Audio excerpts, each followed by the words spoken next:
Sir அந்த காக்கா பிரியாணி கடை முடியாச்சு சார். ஓகே ஐயா வணக்கம். ஃபுட் குவாலிட்டி செக்கிங்ல இருந்து வரோம். உங்க கடையை செக் பண்ணனும். ஐயா பக்கத்துல நல்ல கடை இருக்கும், அங்க வேணா பண்ணுங்க ஐயா. அந்த கடைலாம் இல்ல, இங்க தான் செக் பண்ணுவோம். வாங்க வந்து காட்டுங்க. அவ்வளவுதான் முடிச்சு விட்டாங்க. 10 + b = whole square டைம் இல்ல. ஐயா ப்ளீஸ். அதெல்லாம் இல்ல, உள்ள வந்தா நான் செக் பண்ணுவோம். டேய் போடா. எம்மாடியோ என்னடா இது?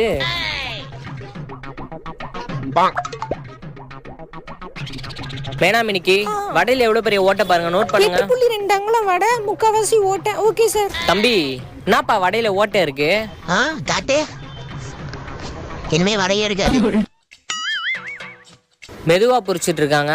ஆமா சார், கேளுங்க. அக்கா என்ன மெதுவா புரிச்சிட்டு இருக்கீங்க? மெதுவா தான்ப்பா போடணும். என்ன சார் இப்படி பேசுறாங்க? நக்கலா பேசுறாங்கன்னு போடுங்க. எல்லாத்தையும் தூக்குங்க. To it fast. பக்கெட் கொடுங்க. அம்மா விடுமா. ஆடி ஆம்பள தொண்டை உருளி. Waste of time.